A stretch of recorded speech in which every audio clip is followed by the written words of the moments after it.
quacks, snake oil salesmen, charlatans, miracle cures, elixirs, nostrums, wellness gurus, alternative medicine, pseudoscience, health talk. Whatever you want to call it, medical scams have been around for centuries. Unlicensed fraudsters selling questionable cures and false hope to sick, desperate people, exploiting their vulnerability for financial gain. João Teixeira de Faria was a so-called spirit healer, but he was also a cult leader and a cold, calculating abuser. João Teixeira de Faria was born in 1942 in a small village in central Brazil to poor parents. His father was a tailor and herbalist, while his mother was a devout Catholic. Accounts about his childhood vary, but most report that he left school at around age 7 due to lack of money and never learned how to read or write. He worked alongside his father and took on various odd jobs, labouring, digging wells, and bricklaying. According to legend, at the age of 16, while seeking shelter under a bridge, Faria encountered a spirit who told him to go to a nearby church. When he arrived, he immediately fainted. When he came to, he was surrounded by a crowd. He was told that while unconscious, he had channeled the spirit of King Solomon and healed people. Thus began his career as a healer. He became known as João de Deus in Portuguese, which translates to John of God. In 1979, a benefactor secured land in a small farming town called Abadiânia in central Brazil, which had a population of about 7,000. Faria opened up his own healing center, Casa de Dominacio, where he began conducting healing sessions. He would explain that he possessed no healing powers of his own, but rather served as a medium, an instrument of God. He would allow his body to be taken over by the spirits of long-dead doctors, such as Oswaldo Cruz, the Brazilian physician who helped eradicate yellow fever in the early 1900s. Once the entity was done for the day and departed, the persona of John of God would disappear, and John, the ordinary man, would wake up, seemingly oblivious to the extraordinary healings he had just facilitated. Faria has claimed that more than 30 entities work through him, though in recent years that number has increased to 70. For over 40 years, 3 days a week, Faria would sit on the throne-like armchair in the main room of the casa, receiving an endless procession of people of all ages who were hoping to be cured of cancer, terminal illness, blindness, HIV, depression, paraplegia, and every ailment in between. Initially, most of his visitors were busloads of people from around Brazil, but over time, word of his supposed healing abilities spread, attracting people from all over the world with incurable and untreatable conditions. Each day, about 1,000 people, all dressed in white, because the entities like white clothing, made their way down the dusty roads of Abadiânia to the Casa de Dominacio, waiting patiently for a brief encounter with Faria, with hopes of being miraculously cured. The queue of people, some desperately ill, some just regulars who attended as if it were church, would have to pass through a series of rooms before reaching John of God. First, past staff members chanting a group prayer, then the current rooms, which were packed with people meditating, supposedly creating a powerful energy field the entity could tap into for healing. Eventually, the line snaked its way to the main hall where Faria sat. Each person then got to have their hand held by Faria for a few seconds. Most people were given a prescription for John of God branded herbal pills, but sometimes they were asked back to decide whether they wanted a visible or invisible operation. Visible operations were dramatic and unsettling. These procedures included jamming forceps up the patient's nose, scraping the eyeball with a paring knife, teeth extraction, random cutting of the skin, and making incisions to insert his bare fingers into wounds. All of these surgeries were done without gloves, sterilization, or anesthesia. For those wanting to see uncensored footage, there are actually plenty of videos on YouTube, but just note, filming of the surgeries was very tightly controlled by the casa. Then there's the invisible surgeries. This was when the entities would enter the patient's body to perform an unseen operation. The patient was instructed to pray, meditate, and read holy scriptures. After the procedure, they had to follow a strict 40-day regimen. No sex, pork, alcohol, or pepper. Meeting John of God was completely free of charge, but the treatments he prescribed were not. Nearly every single one of the 1,000 or so daily visitors was prescribed with special blessed pills, which was sold exclusively at the Casa Pharmacy for $25 a bottle, with many people buying multiple bottles to take home. The John of God enterprise made about $14 million a year from these pills alone. What even are these miracle pills, you ask? They were nothing but passion flower, a popular and widely available herbal remedy known for its calming properties. Nothing special about them, other than having Faria's blessing. While the pills were the Casa's main source of revenue, there's also a shop that sold crystals, bottles of blessed water, which are mandatory after spiritual intervention according to the John of God website, wooden healing triangles, as well as your run-of-the-mill gift shop souvenirs like books, CDs, DVDs, tote bags, t-shirts, mugs, jewelry, and postcards. Faria also offered sessions on the Casa's crystal beds, where a 60-minute session under some rainbow lights could set you back around $60. By the mid-2010s, John of God had grown into a multi-million-dollar business. The once small, sleepy village of Abadiânia had more than doubled in population, and Faria himself owned several nearby farms and mines. The Casa had over 50 staff, most of them volunteers who took care of logistics and marketing, and most importantly, protected Faria from hostile, skeptical journalists. Many of the senior staff were foreigners who themselves had been healed by the entities years ago and had since devoted their lives to Faria. Over 70 pausadas or inns opened up in the town and also operated expensive, John-approved 2-week-long tours. Cafes, restaurants, bookshops, new age shops, and even stores that only sold white clothing popped up. Every new business, construction project, and even taxi drivers had to be approved by Faria. And of course, he took a kickback from everything. The John of God economy was booming. Faria even had staff scope out the rich visitors, once selling a crystal to a wealthy South African man for $50,000. Yet, he always told his followers and the media that he donated all of his money to the poor. So how did so many people fall for it? For the locals and Faria's original Brazilian clientele, spirit healing rituals were rooted in a blend of African superstitions and old-fashioned Catholicism, and over centuries produced Spiritism, which is now a relatively mainstream belief system in Brazil. Faria's particular brand of Spiritism quickly caught on. Stories of John of God's healing powers spread through word of mouth and gradually spread overseas. By the late 90s, he had become famous in alternative medicine and New Age communities in the United States, Canada, Australia, and Europe. He would encourage his most enthusiastic international followers to return home, spread the word among their communities, put on presentations, and even start their own touring businesses to bring more people to Abadiânia. In 1994, Australian writer Robert Pellegrino Estridge visited Faria and was supposedly called by an entity to permanently relocate to Abadiânia. He became one of Faria's most loyal advocates, and in 2001 wrote a biography about Faria, titled The Miracle Man, which led to a documentary getting produced in 2003. The book and subsequent doco provided even more exposure in the English-speaking world, and by the mid-2000s, Western mainstream media began flocking to Abadiânia. Eventually, Faria captured the attention of Oprah Winfrey, one of the most influential people on the planet at the time.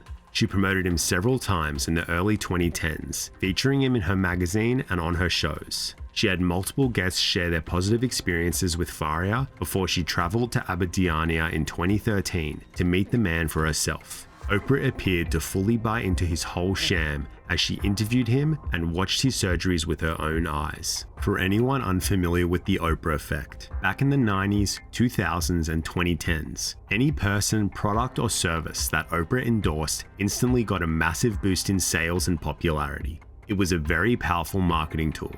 So after John of God got Oprah's stamp of approval, more and more people were making the pilgrimage to Abadiânia. There is no shortage of glowing testimonials online, in forums and comment sections, where people claim to have felt the healing energy of the town or share their positive experiences with John of God. These stories, along with the Casa-controlled footage of the surgeries, convinced people who felt that modern medicine had failed them to journey to Abadiânia. By 2014, Faria claimed he had healed 8 million people through both his casa and on his international tours to Peru, Germany, the United States, Greece, Switzerland, Austria, Australia, and New Zealand. His clientele eventually included Brazilian politicians and celebrities, and it was even rumored that Bill Clinton had paid him a visit. So what's the go with all these people saying they've been healed? Firstly, we can't underestimate the power of the placebo effect. Brain imaging studies have shown that placebos can trigger a neurological reaction that can increase endorphins and dopamine levels, which can have therapeutic effects. It's not a well understood field, but the placebo effect could definitely explain why so many people felt better after being touched by John of God. Secondly, the 2-week-long holiday in Brazil, where a lot of time is spent meditating in a quiet, open-air facility, would definitely have some rejuvenating effects. It's not a stretch to suggest that a retreat like this could result in someone feeling better emotionally and physically. Then there's also the sunk cost fallacy at play. For a lot of people, a trip to Abadiânia takes a significant effort, financially and time-wise. Sarah Layton, an Australian woman featured in a 2014 article by the Sydney Morning Herald, spent over $50,000 traveling to Abadiânia, making donations and buying medicine and herbs, and she felt the price tag was totally worth it. But was that only because she had made such a significant investment into the experience that she could never admit it was a complete waste of time and money? Many people might even exaggerate their positive experiences to rationalize their decision and avoid feeling foolish for being bamboozled by an illiterate quack into buying blessed water, crystals, and wooden triangles. Another reason why so many people sought out Faria could be that desperate people do desperate things. There were terminally ill people and their families who exhausted all conventional treatment, clinging onto any little glimmer of hope they could. There were abuse survivors struggling with their mental health, looking for any reason to continue living. And João Teixeira de Faria exploited these vulnerable people for profit while giving them false hope. And if the promised healing didn't happen, then it was probably the patient's own fault for failing to follow the entity's strict instructions or lacking the right faith or attitude. How convenient. Faria had set up the whole operation so his scam couldn't fail. Before we get into Faria's most heinous and despicable crimes, let's quickly debunk the visible surgeries. First up, the forceps up the nose. In a 2005 episode of the American news program Primetime Live, TV doctor Mehmet Oz theorized that the tip of the forceps might be stimulating the pituitary gland, potentially creating a healing effect. This isn't possible, as the pituitary gland is situated behind 2 layers of skull bone. The forceps surgery is actually a common carnival trick known as the human blockhead, where a performer hammers a nail into their nasal cavity, giving the illusion that they are hammering through the skull without causing any damage. Then there's the eyeball scraping. The white of the eye, called the sclera, is actually fairly insensitive to touch. Faria's knife is likely dull, and it's doubtful he ever goes near the patient's cornea, hence why people in the video seem unfazed by having their eyeball scraped. The other visible surgeries involve Faria making superficial incisions on the patient's back, chest, or abdomen, and sometimes even inserting his bare fingers into the cuts. One of the supposed miracles is that no one has ever developed an infection. This is also easily debunked. Quite simply, not every cut, scrape, or puncture gets infected, and mild infections usually just heal on their own. I feel like I'm just stating the obvious here. Many of the miracles in John of God's videos can also be explained by an adrenaline rush. Adrenaline can mask pain as well as increase blood flow towards the muscles, causing a temporary surge in energy or strength, which might explain why someone in crutches would be able to walk a few steps without them. Then if we take a closer look at the documentaries and TV specials made about Faria, it's obvious we never see any actual healing happening at any point. Just some sleight of hand tricks and people saying they feel better. In 2014, 60 Minutes Australia revisited some Aussies who had seen Faria in a 1998 episode. One woman whose breast cancer had been cured by an entity died 4 years later. None of the other participants' conditions had improved 16 years on. Similarly, 2 of the 5 people featured in the 2005 Primetime Live episode died just a few years after their visit, and the others saw no improvements in their health. The casa didn't keep any records of their patients, and there's virtually no documented follow-ups on anyone or concrete data of the outcomes of patients. If you've made it this far into the video, thank you, and don't forget to like, subscribe, and leave a comment. This chapter contains descriptions of sexual abuse and references to crimes against children. In 2014, 60 Minutes Australia aired a segment about John of God, with a skeptical view for a change. And for the first time on camera, viewers saw the real Faria. He had walked off the interview after a fairly mild question about his earnings. When he thought he was out of sight of the cameras, he essentially said, "F your mother," to the 60 Minutes interpreter, a woman half his size, then grabbed her wrist while demanding to see the footage. Before all the Oprah hype, Faria had already faced a lot of controversy. He had been arrested several times in the 70s and 80s for practicing medicine without a license and was even jailed briefly. In January 1980, Faria was charged with the murder of taxi driver Delvanir Cardoso Fonseca after discovering Fonseca was having an affair with his then wife. Fonseca was shot in the back, but there wasn't enough evidence to prove Faria was responsible, so he was acquitted.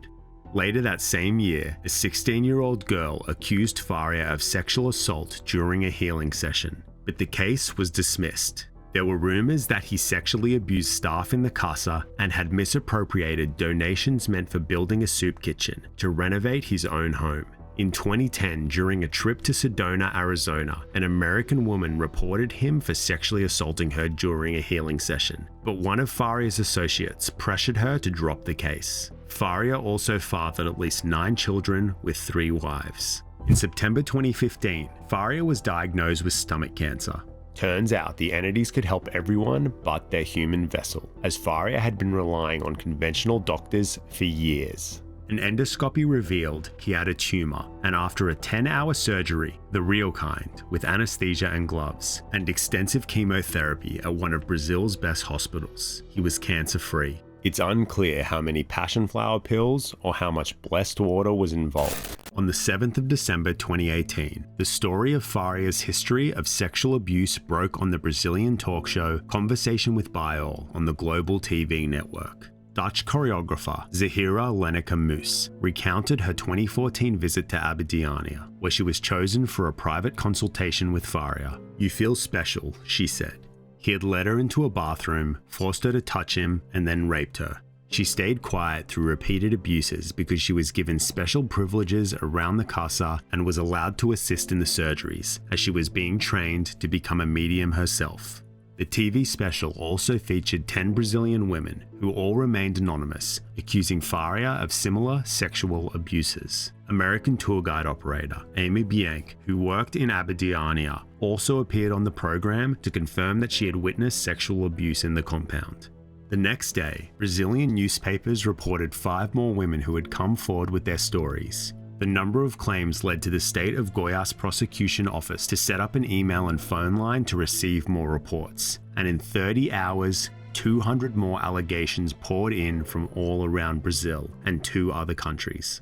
As prosecutors collected these reports from hundreds of women who did not know each other, the similarities in their stories were striking and disturbing. Faria's MO was to isolate women by luring them into his office located off the side of the main casa building. He'd tell them about how they possessed strong energies and that he needed to transfer some of that energy to him, then he would violate them. He would then give them crystals as gifts or offer to train them to work as a healer. In the 2021 Netflix docuseries about Faria's crimes, 2 former casa staff members recall that he would handpick attractive, unaccompanied women from the long line of people and tell them to meet him in his private room later. Faria got so bold that he even assaulted women in front of the whole main hall. When some brave staff members questioned him about it, he said it was simply part of the entity's method of healing. It was clear that the abuse was an open secret around the casa. Signs around the compound asked for silence, but they also served as a reminder to Faria's victims to stay quiet. Investigators dug up ignored and dismissed reports dating back to the 80s. There was a case in 2001. A 17-year-old girl ran out of the inn she was staying at, screaming that Faria had abused her while her parents attempted to silence her. The Netflix docuseries showed a video of Faria later joking about the incident with his entourage. In 2013, there was an incident where Faria visited a 16-year-old girl in her bedroom while her father was present. Faria told the father to turn around and close his eyes while he assaulted the girl. It was another pattern in the allegations, victims' families turning a blind eye or refusing to believe that their idol, John of God, could be capable of such vileness. One accuser was Faria's own daughter, João Teixeira. She alleged that her father abused and raped her between the ages of 10 and 14, then continued to control her into adulthood. When she got pregnant by her boyfriend, Faria had beaten her so severely that she suffered a miscarriage. "My father is a monster," she said. On the 16th of December 2018, João Teixeira de Faria, aged 76, surrendered to the police after 2 days on the run. Brazilian prosecutors announced that the number of accusers had climbed to 600, ranging in age from 9 to 67. Court documents showed that Faria tried to withdraw nearly $12 million from his bank accounts before he gave himself up. A search of his heavily secured house was conducted. An underground panic room was discovered, which contained a large safe full of cash and guns. It was also revealed that Faria's team had tried to stop the Conversation with By-All expose from airing. The John of God office has denied all allegations. In Faria's police interview, he said he has never committed any crimes and that he didn't remember any of the women who have accused him. Many Casa workers and John of God devotees have defended him and held demonstrations in the streets of Abadiânia, declaring his innocence. Faria's current wife, Ana Kayla Teixeira, who is 34 years his junior and first met him when she was just 10, has denied any knowledge of the weapons or cash found in their home and has also dismissed all accusations against her husband as slander. In December 2019, Faria was sentenced to 19 years and 4 months in prison for the rapes of 4 women. More convictions followed, with Brazilian media reporting his total sentence was now over 63 years. However, in early 2020, due to the pandemic and Faria's age, he was released from prison and granted house arrest, much to the shock and dismay of the victims. In the 2021 Netflix docuseries, Faria is shown sitting in his large and luxurious home, wearing an ankle monitor, flipping through newspaper and magazine clippings of his glory days, giving a slight smile as he came across his feature in Oprah's magazine. In September 2023, the Goiás State Criminal Court sentenced Faria to a further prison term of over 118 years. A few loyal John of God volunteers remain at the Casa, although Abadiânia is now practically a ghost town.